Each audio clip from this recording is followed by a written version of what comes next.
जो आपके मस्तिष्क में मौजूद है।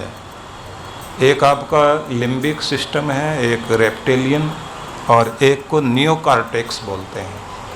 तो इसको जो ये रेप्टिलियन परत है, जब मनुष्य इस परत के जागृत होने की अवस्था में आता है तो कहते हैं उसका जानवर जागता है। मैं थोड़ी अलग तरह की चर्चा करने लग गया आपसे, ये जरूरी, उसके बाद आपको उधर ले जाऊंगा, जो भक्ति वाली परत है ना उस तरफ लेके जाऊंगा, लेकिन ये भी बात करनी बहुत जरूरी है। तो इनका कहना है कि ये जो जानवर वाली, जिसको आप एनिमल ब्रेन कहेंगे, अगर आप इसके संपर्क में आ गए या कोई आपको इसके संपर्क में ला दे तो आपका जानवर जाग जाएगा। उनका ये कहना है कि आपके नेता लोग भी ज़्यादातर इस परत को जगाने का काम करते हैं, कहीं भी भड़का देंगे आप। इनसे हमारा कोई मेल नहीं है, ना इनकी भाषा मिलती है, ना इनका कलर मिलता, ना इनका भजन का तरीका मिलता। ये अलग, हम अलग, हम श्रेष्ठ, वो तो श्रेष्ठ नहीं। कुछ भी कहकर जगा दे आपके अंदर का वो जानवर, तो आदमी उसी कबीलों वाली संस्कृति में पहुंच जाएगा, पत्थर हाथ में। फिर परोपकार की सारी परिभाषा गई। अब इसके बाद में भारतीय परंपरा में विचार किया गया कि क्या करना चाहिए। तो इन्होंने कहा कि आपके दो ब्रेन है, एक लेफ्ट ब्रेन, एक राइट ब्रेन। आपका जो लेफ्ट ब्रेन है ये ज़्यादातर जागरूक करने के लिए सारे शिक्षा सदन काम कर रहे हैं, कॉलेज भी। तर्क वितर्क वाली बात तो ज़्यादा है, गुस्सा भी जल्दी आ रहा है, लेकिन आदमी का जो भावनात्मक मस्तिष्क है उसे जगाने का काम नहीं हो रहा। तो पूछा गया फिर क्या करना चाहिए। बोले फिर उसका तरीका यही है जो शुरुआत हिंदुस्तान ने की कि जब सुबह आप जागें तो आप अपने राइट ब्रेन को जागृत करते हुए, भावनात्मक मस्तिष्क को जागृत करते हुए भावनात्मक रूप से भगवान से जुड़ना शुरू कर दीजिए। जब आप उससे जुड़ जाते हैं उसके बाद फिर दुनिया से जुड़ना शुरू करो, तो दोनों में संतुलन रहेगा। जहाँ तर्क की ज़रूरत है वहाँ तर्क करोगे लेकिन तकरार नहीं करोगे, और जहाँ दया की ज़रूरत है वहाँ दया करोगे। जहाँ दुष्टता का दलन करने की ज़रूरत पड़ेगी तो आप शक्ति वाले बन जाएंगे, और जहाँ लगेगा कि दूसरों के आंसू भी मेरे ही आंसू हैं वहाँ आप करुणा करने लग जाओगे। इसलिए हिंदुस्तान का अध्यात्म इस दुनिया के मनुष्य को श्रेष्ठ बना सकता है, बस यही विधि है और कोई विधि नहीं। तो इसका मतलब ये हुआ कि आपको हर दिन सुबह सुबह अपने आप को भगवान से जोड़ना। और एक बात और कि आपकी सुबह तो शुरुआत हो गई, लेकिन जितना समय आप सुबह से लेकर शाम तक बिताया तो रात्रि का भी तो उतना ही समय होता। 12 घंटे सूरज से अलग होते हैं आप, और 12 घंटे सूरज से जुड़ते हैं। ये अलग कर लीजिए आप, कभी कभी आप 12-14 घंटे में होते हैं और 10 घंटे रात्रि के होते हैं, हिसाब अलग अलग हो सकता है, लेकिन बात उतनी ही है कि आपको शाम के समय भी समर्पण करके भगवान से जुड़कर सोना चाहिए। बस ये 2 चीज़ें आप कर लें, आपकी ज़िंदगी में बहुत बड़ा परिवर्तन आएगा।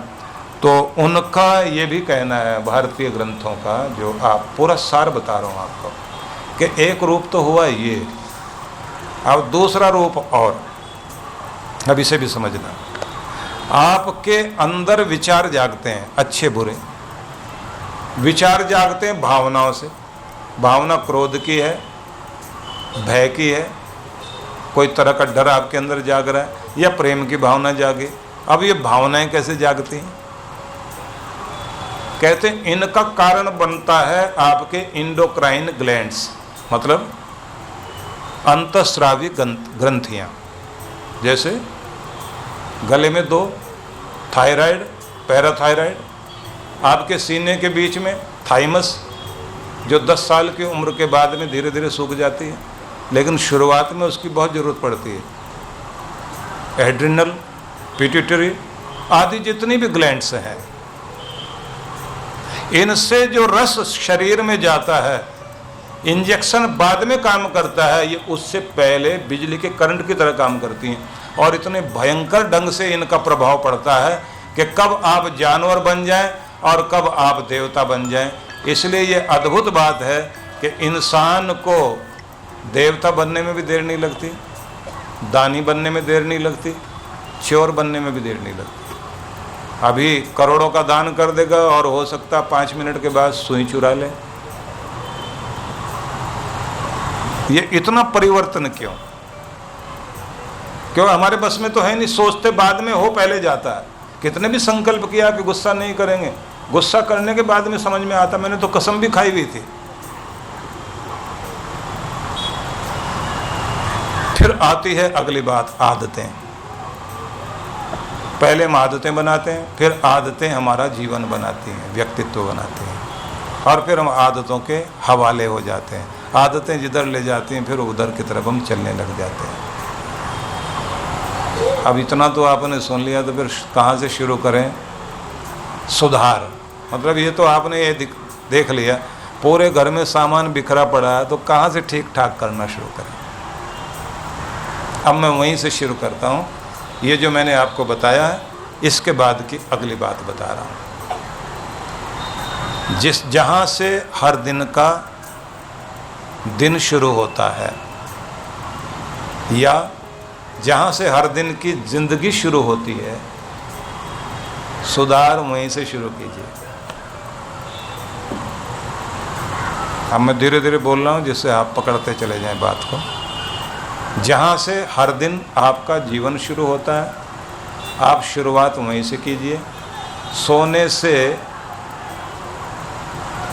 हर दिन का समापन होता है, और जागने से हर दिन की, हर जिंदगी की शुरुआत होती है।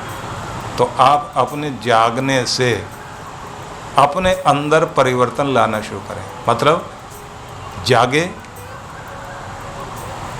तो परमात्मा में जागो। जो सोवे सो सुन में, जागे तो हरि नाम।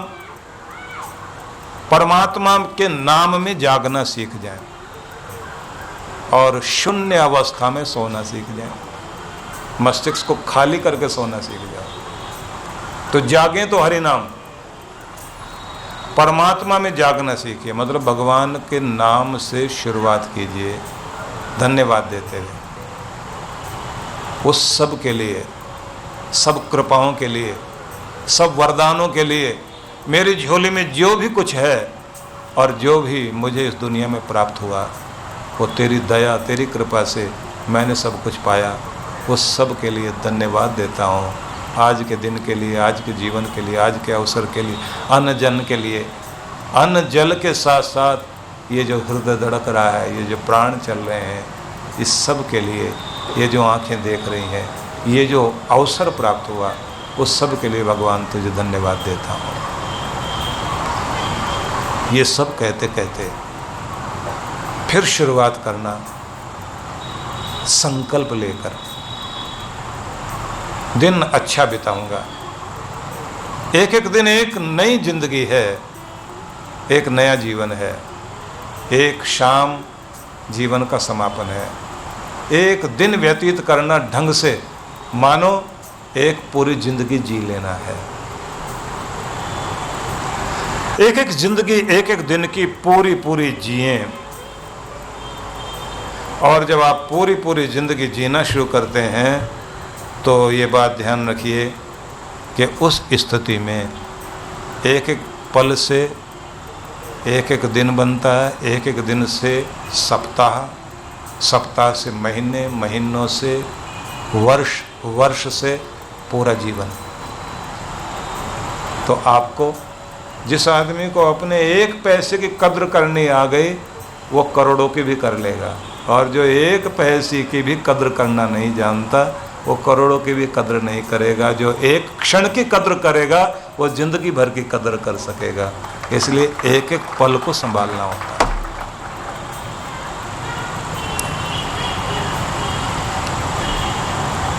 एक यूनान के फिलोसफर हुए, ग्रीक फिलॉसफी में एक व्यक्ति का वर्णन आता है कि उसके पास कोई एक व्यक्ति गया, युवक। उसने प्रश्न किया, मुझे कुछ ज्ञान दो, मैं सफल होना चाहता हूँ। मैं अपना भविष्य ठीक करना चाहता हूँ। उस फिलोसफर ने, उस ज्ञानी ने उससे प्रश्न किया कि तुम्हारे जीवन में सबसे महत्वपूर्ण दिन कौन सा है? जन्मदिन, परीक्षा की सफलता वाला दिन, शादी का दिन या कोई और दिन? युवक सोचता ही रहा, सोचता रहा तो महात्मा ने बोला तुम्हारा भविष्य 0 है, 0 है। पूछा क्यों? बोले ना महत्वपूर्ण दिन वो था जब तुम पैदा हुए, ना वो जब तुम सफल हुए, ना वो जब शादी हुई। महत्वपूर्ण दिन तो वो है जो हाथ में है। जिसने आज को समझ लिया उसका भविष्य निश्चित है, और जिसने आज को नहीं समझा उसका कोई भविष्य नहीं है। उज्ज्वल अतीत था, भविष्य भी महान है। संभल जाए जो ये वर्तमान है। आप बहुत महान थे, बहुत महान होंगे, लेकिन तब जब आपका जो प्रेजेंट टाइम चल रहा है, जो वर्तमान समय चल रहा है, ये तो प्रेजेंट है, उपहार है, गिफ्ट है। जो इसको संभालना जान जाता है उसका भविष्य भी जरूर संभलेगा। इसलिए आपको अगर उन्नति की इच्छा है तो आपको आज के दिन को, अब के एक एक क्षण को ठीक ढंग से उपयोग करना आना चाहिए। तो जब भी हर दिन आपके दिन की शुरुआत होती है तो आपको चाहिए कि आप उसे प्यार से संभालें, संवारें और कहें एक और दिन जिंदगी से जुड़ा तेरी कृपा के कारण, तेरी दया के कारण। मेरा ये दिन मंगलमय हो, शुभ हो, मुझे आशीष देना मेरे प्रभु। और बहुत प्रेम से अपने दिन को आप शुरुआत करें। डेल कार्नेगी के बारे में आपने सुना, पढ़ा है। अब नहीं वो व्यक्ति, 50-100 सालों से उसका चिंतन देश विदेश को प्रभावित करता रहा। उस व्यक्ति ने अपने शीशे पर, जिसमें सुबह उठ के दाढ़ी बनाता था और चेहरा सजाता था, तो उसके ऊपर कुछ पंक्तियां कालिदास के नाम से लिखी हुई थी कि हिंदुस्तान का कवि हुआ कालिदास, उसने कुछ पंक्तियां कही, मुझे पसंद आई, तो उन्होंने लिख रखा था कि उषा का अभिनंदन है प्रभात का, आओ आज का स्वागत करें। उषा का अभिनंदन है, आओ आज का स्वागत करें। यही मानव जीवन है, जीवन का सार है, आओ जीवन का स्वागत करें। मानव अस्तित्व की सभी विधाएं, वास्तविकता इसी आज में टिकी हैं, आओ आज का स्वागत करें।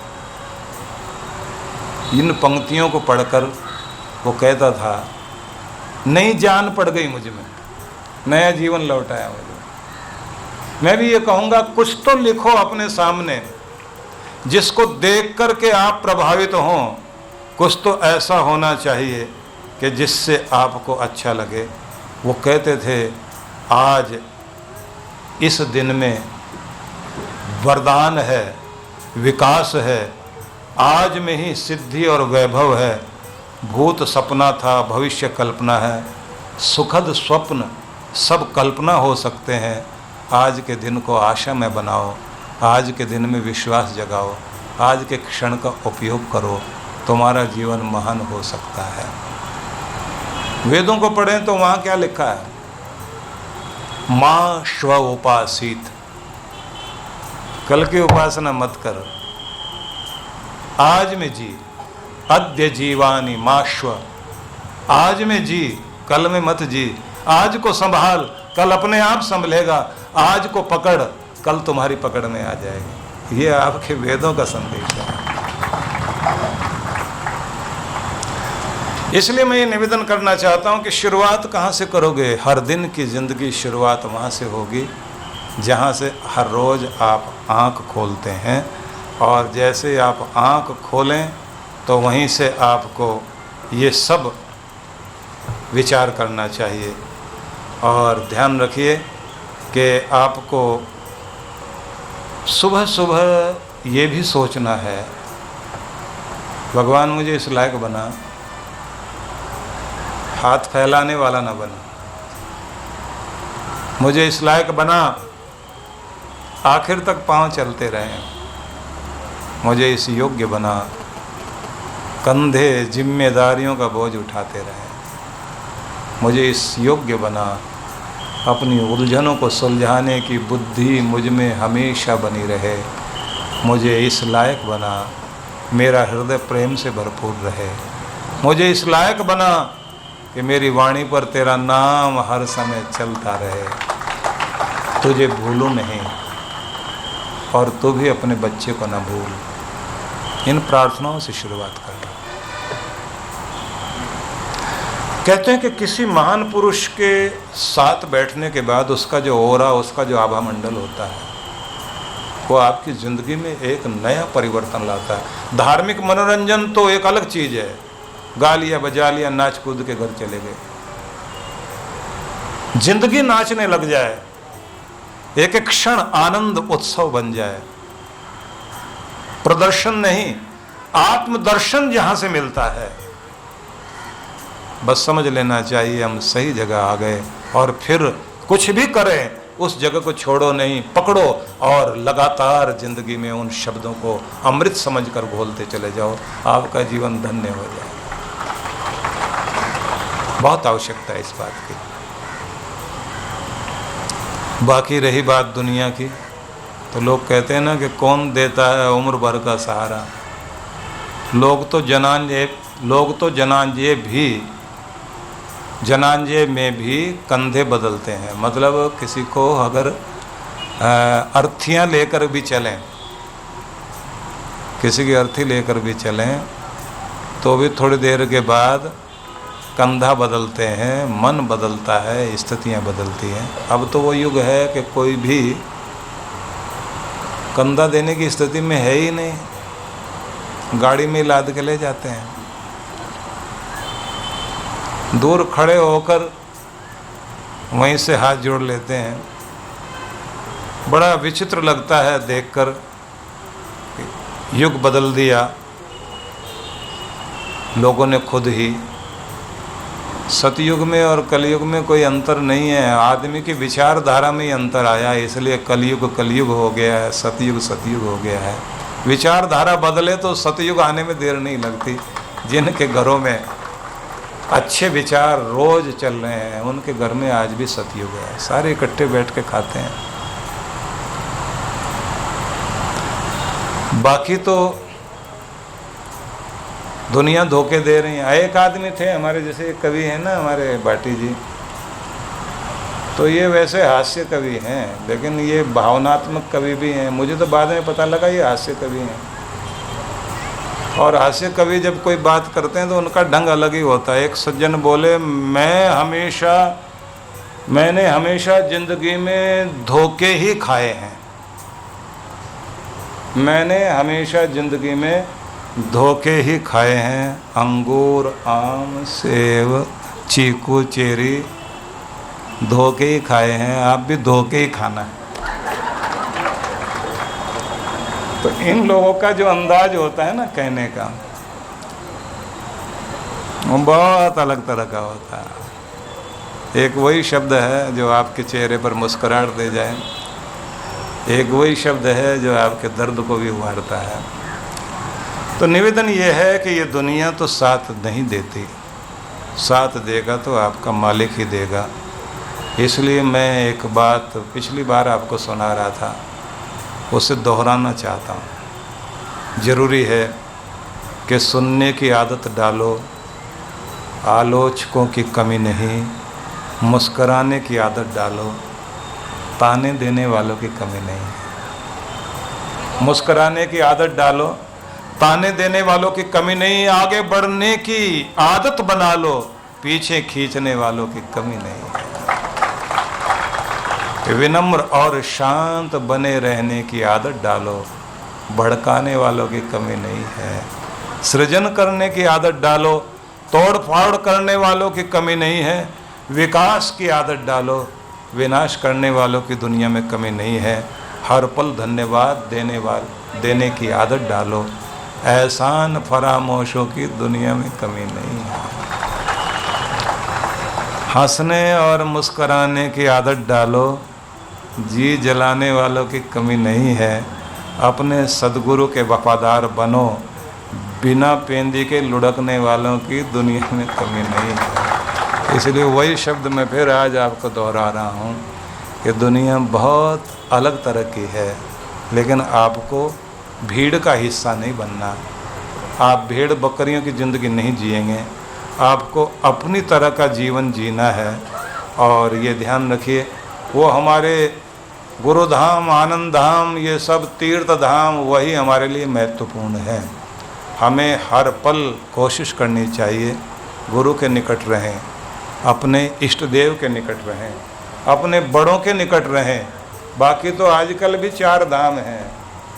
कलयुग के जो 4 धाम हैं ना, आजकल हैं Macau, Bangkok, Tashkent, Las Vegas, जहाँ जुआ का अड्डे हैं ना, वो हैं आजकल के 4 धाम। ज़्यादातर तो लोग वही यात्रा करते हैं और इतने गर्व से देखते हैं कहाँ होके आए, लॉस वेगास होके आए।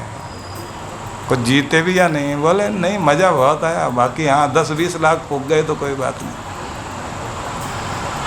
जिंदगी को उस मुकाम पर लेकर जाइए जहाँ ले जाने के बाद आपको खुद महसूस हो कि मैंने कुछ किया है और वो मेरी ज़िंदगी का इतिहास बना है जिस पर गर्व किया जा सके। तो इसलिए निवेदन करूँगा, सुबह शाम स्वयं को जोड़ना शुरू कर दीजिए भगवान के साथ, और वहीं से अपनी शुरुआत करना जहाँ से हर दिन की ज़िंदगी शुरू होती है। और ये भी आपने ध्यान रखना है कि अपना जीवन और दूसरों का जीवन मुश्किल में ना पड़ जाए, ऐसा व्यवहार करना है। खुद भी ऐसी गलतियां मत कर लेना कि खुद की ज़िंदगी मुश्किल में पड़ जाए, और दूसरों के साथ भी ऐसा व्यवहार मत करो कि दूसरों की ज़िंदगी मुश्किल में पड़ जाए। कुछ चीज़ें उस समय मज़ा देती हैं, ताना देने में बड़ा मज़ा आता है। दूसरे का जी जलाकर एक बार तो हिला दे किसी को, ऐसा ताना दे, लेकिन बाद में वो जो तान छिड़ती है ना, वो जो फिर बाद में कई गुना बढ़कर के महाभारत का कारण बन जाए, तब पता लगता है कि वो ताना क्या काम कर गया। इसलिए ये ध्यान रख लीजिए, उस समय का हमारा व्यवहार हमें अच्छा लगता है, लेकिन बाद में परिणाम बड़ा भयंकर लेकर आता है। बहुत संभालना चाहिए, और अगर गलती हो भी जाए तो बहुत जल्दी से माफ़ी भी मांग लेनी चाहिए, क्योंकि किसी को दिल दुखाकर उसके मन में गांठ बनाए रखना समझदारी की बात नहीं। अगर आप किसी मीटिंग में भी बैठे ना और आपको अपना पक्ष प्रस्तुत करना पड़े, प्रस्तुत कीजिए अपना पक्ष, लेकिन बाद में बाहर निकलते गले मिल लो, माफ़ी मांग लो, हाथ मिला लो और कह दो मैं आपको बहुत पसंद करता हूँ, आपकी बात की इज्जत करता हूँ, लेकिन अपना पक्ष मुझे भी रखना था, वो आपके विरोध में नहीं था। मतभेद हो जाना, विचारधारा में मतभेद हो जाना अलग बात है, लेकिन मन भेद नहीं होना चाहिए। जिनका मन भेद हो जाता है वो कभी एक नहीं हो पाता। अपनी बात रखो, लेकिन दूसरे की कदर करना सीखो। हमारे देश के प्रधानमंत्री रहे, बहुत बड़ा सम्मान जिन्हें राजनीति की दुनिया में दिया जाता है, अटल बिहारी वाजपेयी। अद्भुत व्यक्तित्व। उन्होंने अपने व्यवहार को इतना ऊंचा उठाया कि उनके विरोधी दल वाले लोग भी उनका आदर करते रहे। कभी किसी के लिए मन में बैर, द्वेष, विद्वेष, जलन, ईर्ष्या नहीं रखी। 90,000 पाकिस्तानियों को, सैनिकों को घुटने टिका देने के बाद जनरल अरोड़ा सूचना देते हैं इंदिरा गांधी को, जो उस समय की प्रधानमंत्री थी, कि हिंदुस्तान आज गर्व के साथ कह सकता है कि हमारी फौजें दुनिया में सबसे आगे हैं। इंदिरा जी उनको बहुत धन्यवाद देती हैं। संसद में उस समय अटल बिहारी वाजपेयी ने विरोधी दल में होने के बाद भी ये कहा था कि आज इंदिरा जी में मैं दुर्गा का रूप देख रहा हूँ।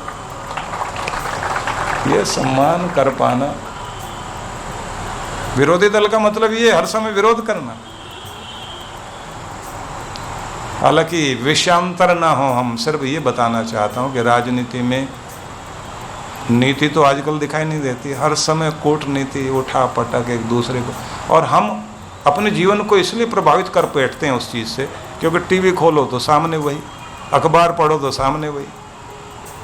लेकिन कुछ न कुछ सिद्धांत जिंदगी के हम रखें, विवाद न बढ़ने दें, समस्याएं न बढ़ने दें, और बड़ी चीज़ गलत फहमियाँ न पनपने दें। गलत फहमियाँ जब पनप जाती हैं तबाह हो जाते हैं रिश्ते।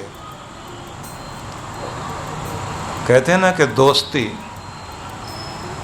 ना इम्तहान लेती है ना इम्तहान देती है।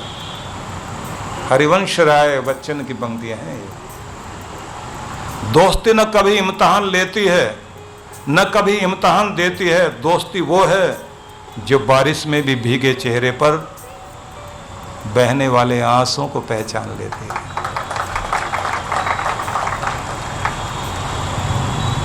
बारिश से चेहरा भीगा हुआ हो लेकिन आंख से निकले हुए आंसुओं को भी सिर्फ दोस्ती पहचानती है कि ये पानी है और ये मेरे मित्र के आंसू हैं। वो है रिश्तों का जज्बा जिसे हम पहचाने। और जो पुराने लोग कहते थे अपना तो ये वसूल है, असूल कह लीजिए, अपना ये असूल है, जब तू कबूल है तो तेरा सब कुछ कबूल है। जब तू कबूल है तो तेरा सब कुछ कबूल है। मतलब तू कैसा भी है तो मेरा है, मैं तुझे स्वीकार करता हूँ। ये दोस्ती वहाँ तक बढ़ाइए कि बेटा आपका बेटा है लेकिन कहीं इतनी निकटता भी हो कि दोस्त की तरह आप बात कर सको और वो भी आपसे बात कर सके। आपकी पत्नी पत्नी है लेकिन कहीं ना कहीं वो स्थिति भी आ जाए कि दोस्त की तरह वो भी बात कर सके, दोस्त की तरह आप भी बात कर सको। और तो और अपने भगवान को भी सब माता पिता बंधु सखा कह लेना, लेकिन कभी कभी वो स्थिति लाओ कि वो आपका मित्र बन जाए और आप उसके मित्र बन जाएं। कभी कभी अपने गुरु के साथ भी ऐसा ही व्यवहार कर लेना कि आप अपने हृदय की बात उसी तरह कह दो, जो कहीं नहीं कह सकते वहाँ कह दो। कह दो, कुछ अपने सुना दो, कुछ हमारी सुन दो। ये जो रिश्तों की एक ऊंचाई होती है ये आपकी ज़िंदगी को बहुत बहुत ताकत देती है। और आप देखते हैं कि हमारे पूरी दुनिया में सब कुछ है, रिश्तों की खुशबू चली गई है। रिश्ते हैं, रिश्तों में जान नहीं है, प्राण नहीं है। इन प्राणों को लौटाने की चेष्टा जब आप करना शुरू कर देते हैं तो समझ लेना चाहिए कि आप अपने जीवन को और इस दुनिया को एक महत्वपूर्ण पड़ाव पर लेकर जा रहे हैं। तो इस सब के लिए मैं आगे बढ़ना चाहता हूँ, आपको ये कहने के लिए कि कोशिश कीजिए आप भगवान से जुड़ें। लेकिन कैसे जुड़ना चाहते हैं, लेकिन कैसे जुड़ें? तो पहली बात मोटी मोटी बताऊंगा लेकिन इस तरह से कि आपको याद रह जाएगी। मैं कोई ऐसी चीज़ नहीं कह रहा हूँ कि जो आपको पकड़ में ना आए और आपकी समझ में ना आए। सबसे पहले एक आदत डालिए धन्यवाद करने की। शुरुआत दिन से, फिर स्नान कर रहे हो तो अपने तन को देखते हो ना, शरीर चल रहा है, ठीक हूँ, इस बात के लिए भी धन्यवाद। आँखें ठीक काम कर रही हैं, दिमाग ठीक काम कर रहा है, हाथ पांव ठीक काम कर रहा है, सब तेरी कृपा और भगवान दया करना आखिर तक ऐसे ही ठीक ठीक चलता रह जाए। धन्यवाद देता हूँ तुम्हें। फिर कह देना, तू मुझे कहेगा मुझसे तो सब कुछ चाहता है, खुद कुछ करने को तैयार नहीं। भगवान मैं नियम का पालन करूँगा, पक्का वायदा करता हूँ।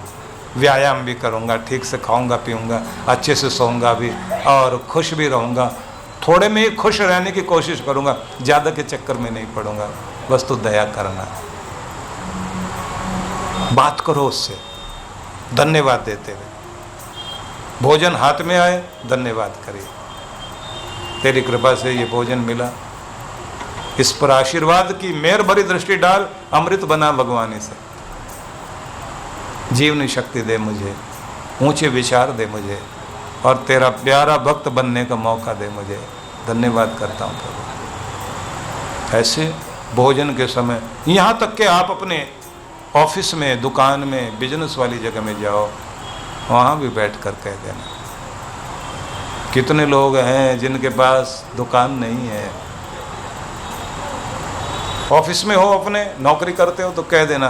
कितने लोग अभी भी लाइनों में लगे हुए हैं नौकरी की, नई नौकरी है और मेरी से बढ़िया डिग्री उनके पास है, मेरे पास कोई क्वालिटी नहीं है, मेरे पास तो तेरी कृपा है भगवान, तेरा धन्यवाद करता हूँ, तेरी दया के कारण सब कुछ है।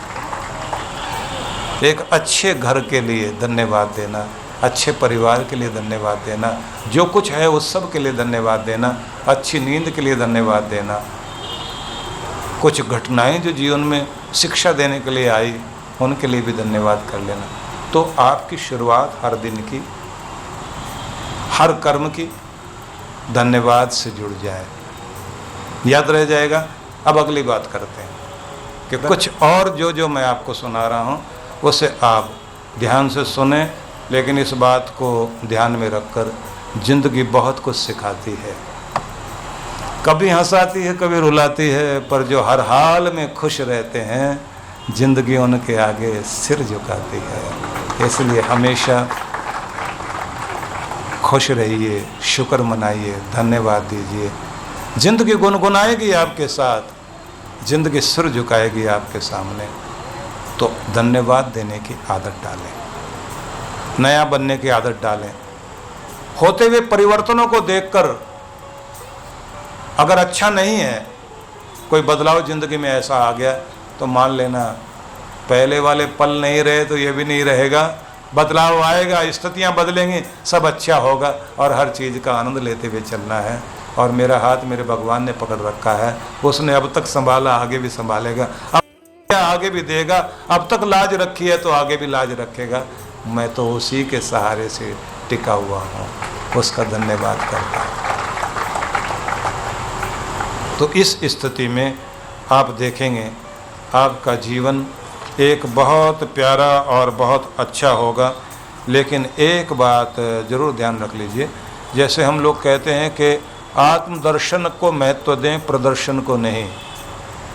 आप मौन को महत्व दें, कोलाहल को नहीं। भाग जाने को महत्व नहीं दें, जागने को महत्व दें। आप कायरता पर न टिकें, वीरता की तरफ अपना मुख करें, जिससे आपकी ज़िंदगी शक्ति से भरपूर हो। तो उसी में आपको ये भी एक बात याद रखनी है कि चिंताएं फिर भी आएंगी, भय भी आएगा। इंसान है, रोक नहीं सकता कोई। कोई ऐसा नहीं दुनिया में जिसके आगे डर नहीं आया हो, चिंता ना आई हो, परेशानी ना आई हो, निराशा ना आई हो और जिंदगी से उबा ना हो। क्षणिक आए और चला जाए तब तो ठीक है, चिंता भी आए, ठहर भी जाए तो भी कोई बात नहीं, पर उसे इतना बड़ा मेहमान मत बना लेना कि वो आपके घर में मकान मालिक बन के बैठ जाए। चिंता का आ जाना बुरी बात नहीं, चिंता का टिके रहना बहुत बुरी बात है। निराशा का आ जाना, तनाव का आ जाना बुरी बात नहीं, लेकिन इसके टिके रहना, देर तक टिके रहना, ये बहुत खतरनाक है। 70% बीमारियां तनाव के कारण है। आत्महत्या के लिए मजबूर हो जाए आदमी निराशा के कारण, टिकने मत दीजिए। भगवान के नाम का सहारा बहुत बड़ा काम करता है। एक उदाहरण दिया करते हैं आजकल मनोवैज्ञानिक लोग कि आपके हाथ में 3-4 सेब किसी एक थैले में डाल के पकड़ा दिए जाए। आप कहेंगे उस व्यक्ति से या कोई आपको पकड़ाए और कहे कितनी देर इसे उठा सकते हो, तो आप कहेंगे जिंदगी भर। ये कोई वेट है क्या? और आप कहें कि ऐसे 1 घंटे हाथ ऊपर करके और ऐसे पकड़ के रखो, कुल मिला के 4 सेब हैं, 200-300 ग्राम वजन होगा। बस ये कह दो 1 घंटे तक ऐसे पकड़ के रखो। 1 घंटे के बाद आपका हाथ कांपना शुरू हो जाएगा, दर्द होना शुरू हो जाएगा। उसके बाद आप कहो कि थोड़ा इनाम दे देंगे, 3 घंटे तक की कोशिश कर लो, हालत ख़राब होने लग जाएगी। कोई आदमी कहे 1 लाख का इनाम देंगे, 24 घंटे ऐसे करके रह लीजिए, हाथ खराब हो जाएगा आपका। तो ये तो 300 ग्राम की बात है। जो आदमी 50-50 किलो से लेकर 1000-1000 किलो की चिंता 24-24 घंटे नहीं 40-40 साल तक अपने ऊपर टिकाए बैठा है, उसका क्या हाल होगा जरा सोच के देख लीजिए, उसकी क्या स्थिति बदलेगी, कहाँ पहुँच जाएगा। तो इसलिए एक बात ध्यान रख लीजिए, चिंता आ जाए तो कोई बात नहीं है, टिकाओ मत, डर को टिकाओ मत, दबाव को टिकाओ मत। टिक गया तो तबाह कर देगा। आपको बस एक ही बात ध्यान रखनी है कि आ जाए तो बस आप ये सोचिए कि समस्या है तो समाधान भी है, परेशानी है तो इलाज भी है। अब इस बात पर हम जाएं कि तरीका क्या है चिंताओं से निपटने का और अपने आप को आनंदमय बनाने का। अब जो मैं तरीका बताऊंगा उसे आप सुनिए। पहला तरीका प्रार्थना का। और जब भी आप परेशान होते हैं तो आप अपने आप प्रार्थना करते हो, हे भगवान दया करना, बस कैसे भी करके कुछ भी करके बस दया करो। आप तो इतने परेशान हो जाते हैं, जैसे किसी बच्चे से टीचर ने पूछा ना कि प्रार्थना करते हैं तुम, तो सबने गर्दन नीचे रखी। फिर उन्होंने कहा तुम्हारे घर में प्रार्थना होती है? एक बच्चे ने कहा जी हमारे घर में हमारे पिताजी प्रार्थना करते हैं। बोले क्या प्रार्थना करते हैं? बोले जब खाना खाते हैं ना उस समय बोलते हैं हाथ जोड़ के, हे भगवान, फिर वही मूंग की दाल और वही जली रोटी। तो आप सोचिए कि कहीं भी परेशान हुए आप, मूंग की दाल रोज रोज बन रही है उससे परेशान हो गए तो तुरंत आप भगवान ही बोलते हैं ना। कोई भी परेशानी हो जाए आपके मुंह से एकदम भगवान निकलता है, हे भगवान। तो ये तो कोई इतनी बड़ी परेशानी नहीं है। हाँ ठीक है, खाने पीने के लिए बहुत सारी मजाकें चलती हैं लोग, क्योंकि पसंद का खाना आदमी चाहता है। और कभी कभी ऐसा भी हो जाता है, ससुराल में कोई एक व्यक्ति गया तो उसको जो है उसकी पत्नी बार बार अपने घर में बोल के आई थी, इनको आयरन की कमी बताई है, हीमोग्लोबिन थोड़ा सा कम है, डॉक्टर कहता है पालक की सब्जी होनी चाहिए। अब सास माता ने इतना पालक खिलाया, सुबह भी दोपहर भी शाम भी। अगले दिन फिर जो है सास पूछ रही थी, दामाद जी आपको भोजन पसंद तो आया है, आपको ठीक तो लगा है? बोले बस एक काम करिए, आप ज़्यादा तकलीफ़ मत कीजिए, पालक का खेत जहाँ भी आपका है वहीं छोड़ दीजिए, वहीं चर के आ जाऊँगा। तो ये पुरानी मजाक चलती है दुनिया भर में, जिसको लोग एक दूसरे को सुनाकर हंसते हैं। लेकिन वास्तविकता क्या है? वास्तविकता जीवन की ये है कि कहीं भी आपकी ऊब पैदा हो जाए तो आखिर में आप हाथ जोड़ने लग जाते हैं, बोलने लग जाते हैं, हे भगवान, हे भगवान, हे भगवान। ये स्वभाव बन गया प्रार्थना करने का हमारा सबका, और ये गलत नहीं है। ये प्रार्थनाएं आपके लिए बहुत बड़ा काम करती हैं। अब कैसे करो? आप समस्या में हैं, परेशानी में हैं, तो आप कहना, हे प्रभु मैं आपका बालक, आपका बच्चा, आपकी शरण में आपके स्वरूप का ध्यान करके स्वयं को समर्पित करता हूँ। जिस शक्ति से आपने इस दुनिया को बनाया, हर समस्या का समाधान किया। मैं उस शक्ति को याद करता हूँ और इस शक्ति को याद करते हुए आपसे प्रार्थना करता हूँ, ये सारी शक्तियाँ आपने मुझ में भी दी हैं। मेरी समस्या का समाधान, अगर समस्या है तो समाधान भी है। प्रभु, मेरे मस्तिष्क में उस शक्ति को जगा जिससे मैं तेरी कृपा के सहारे अपनी समस्या का समाधान कर सकूं। मेरे अंग संग रहना, क्योंकि शक्ति मुझ में नहीं, शक्ति तुझ में है। मैं तो माध्यम बनना चाहता हूं। तो अपने आप को शांत अवस्था में डालकर, मतलब किसी एक कमरे में शांत होकर बैठना, मस्तिष्क को ढीला छोड़ना, भगवान का नाम जपना, और जो मैं बता रहा हूँ उसे और ध्यान से सुनना। प्रार्थना करने से पहले पूरा शरीर और मस्तिष्क तैयार करना उसके लिए। मैं परमात्मा की असीम शांति, असीम प्रेम, असीम आनंद के लिए स्वयं को परमात्मा के लिए समर्पित करता हूँ। मैं अपने मस्तिष्क को शांत करता हूँ। शांत शांत शांत शांत शांत। मैं अपने माथे को उसकी कृपा और प्रेम और शांति को पाने के लिए शांत करता हूँ। तो आप अपने माथे को ढीला छोड़ना। जिन आँखों से पूरे संसार को देखता हूँ, उन्हें प्रेमपूर्ण और शांतिमय बनाने के लिए मैं इनको शांत करता हूँ।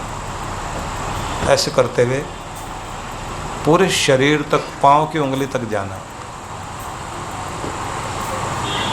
जिस चेहरे से मेरी पहचान है, जो मुस्कुराता हुआ ही अच्छा लगता है, शांति में ही अच्छा लगता है, मैं उसे मुस्कुराहट देता हूँ। ईश्वर की कृपा देने के लिए उसे शांत करता हूँ। शांत शांत शांत शांत। जिस मस्तिष्क से मैं अपने जीवन की योजनाएं बनाता हूँ, मैं उसको शांत करता हूँ।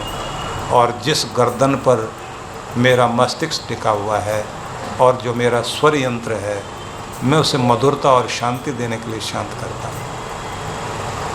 क्योंकि सीधे सीधे एकदम कोई प्रार्थना बोल देने से नहीं सुनी जाती। बहुत ध्यान से सुनते जाना। मैं अपने स्वर यंत्र को और अपने गले को, अपने कंठ को शांत करता हूँ, अपने प्रभु से जोड़ता हूँ। जिन कंधों पर मैं जिंदगी का बोझ और दायित्व संभालता हूँ, उन कंधों को शक्ति से युक्त और स्वस्थ करने के लिए मैं परमात्मा की असीम अनुकंपा को याद करता हूँ और इन्हें शांत करता हूँ। जिन भुजाओं के सहारे दुनिया के कर्म करता हूँ और जिनके द्वारा जिंदगी जीता हूँ, इन्हें शांत कर दो। ऐसे करते करते पूरे शरीर को शांत करिए।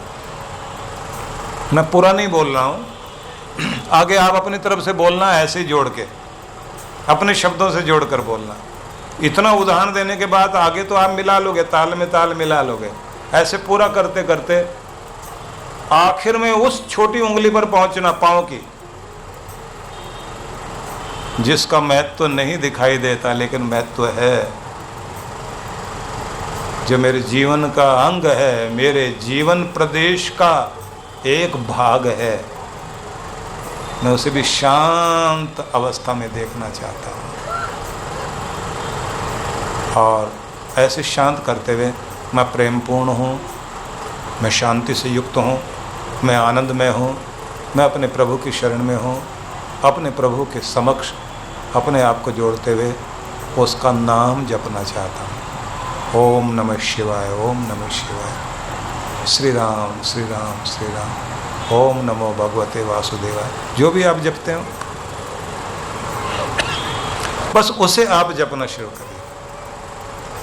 शांत अवस्था में मस्तिष्क को जोड़ते जोड़ते आप अनुभव करना कि उसके कृपा भरे करुणामय हाथों को, उससे निकलती हुई रोशनी को मैं अपने सिर पर अनुभव करता हूँ। दुनिया के रखवाले, हे पालनहारे, हे जगत नियंता, मैं तेरी शरण में हूँ। दुखों को दूर करने वाले, उलझनों को सुलझाने वाले, मैं तेरी शरण में हूँ। मुझ पर कृपा कर, मुझे सुझा, मुझे राह दिखा। मैं एक उलझन दूर करने की प्रार्थना नहीं करता, मैं उस बुद्धि की याचना करता हूँ जिससे सारी उलझनें सुलझती हैं, सारे मुसीबतों के ताले खुलते हैं।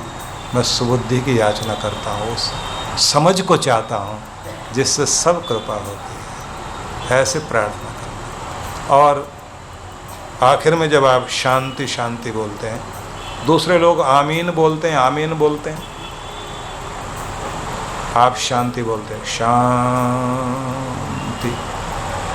शांति। अनुभव करना कि आपकी प्रार्थना पंख लगाकर भगवान की तरफ उड़ रही है। और आप कहना चिट्ठी भेज दी, जवाब आएगा, रास्ता मिलेगा। जिन हाथों से उसने जगत को पकड़ा हुआ है, उन्हीं हाथों से उसने मुझे भी संभाला हुआ है।